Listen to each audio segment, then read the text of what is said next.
সুখে আপনিও চুল কেটে ফেলেছেন, তার এটা কি সত্য কিনা? চুল কেটে ফেলেছি এটা তো দেখতেই পাচ্ছেন। চুল কেটেছেন কিন্তু মামুনের জন্য চুল কাটছেন কি? আচ্ছা, এই কথাটার আমি ডাইরেক্ট উত্তর দিব না। আমি একটা জিনিস বলি, সেটা হচ্ছে যে সেটা হচ্ছে যে মামুনের চুলগুলো, মামুনের যেরকম পছন্দ ছিল, মামুনের চুলগুলো আমারও খুব পছন্দের ছিল।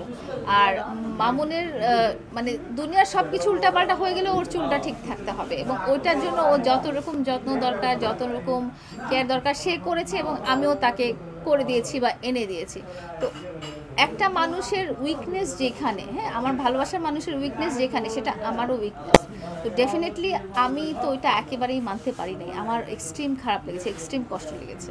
প্রশ্ন আবারও আসছে, যে কদিন মামুন এভাবে ঘুমিয়েছে বা খেয়েছে, আপনিও কি ঠিক মেঝেতে ঘুমিয়েছেন, এভাবে খেয়েছেন বা একটা?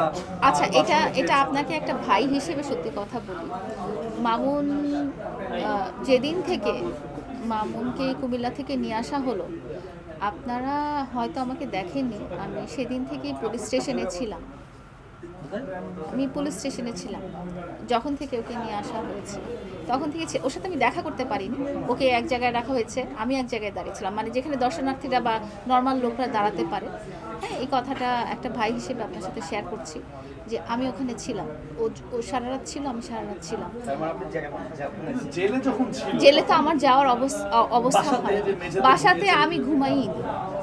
সত্যি কথা, আপনারা যদি আমাকে রাত 2টা 3টা সবসময় দেখবেন যে আমি অনলাইন আছি, কারণ হচ্ছে আমি ঘুমাইনি। আমি কোনো কিছুই আজকে আপনাদের কারো ফোন ধরিনি, আপনাদের কারোর সাথে কোনো ইন্টারভিউ দিইনি, কারোর সাথে কোনো কথা বলতে আসিনি। আজকে ও যখন আল্লাহর রহমতে, আল্লাহর অশেষ রহমতে ও যখন আবার নর্মাল লাইফে আসছে, তখন কিন্তু আমি বলেছি যে আমি সবার সাথে কথা বলবো। কারণ আমার লাইফে না, মানে ও নর্মাল লাইফে এসেছে। হ্যাঁ, তো তখনই আমি আপনাদের সাথে, কারণ আপনারাও কিন্তু আমার প্রিয় মানুষ। হ্যাঁ, আপনারা অনেকে ফোন করেছেন, মেসেজ করেছেন। আমি ওই অবস্থাতেই নাই যে আমি একটা মানুষের সাথে যে আমি ওইভাবে কথাগুলো বলব। আইনের যে ব্যাপারগুলো আছে, এটা আমি আসলে আমার অতটা জ্ঞান নেই, এবং আমাদের আমার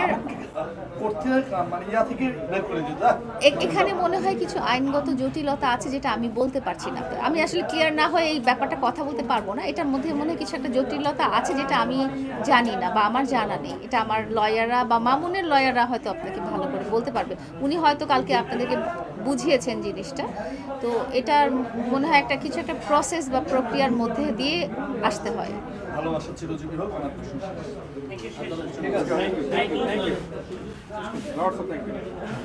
আর কিছু বলবেন আপা? মামুনের প্রতি আপনার শেষ কি বার্তা রয়েছে?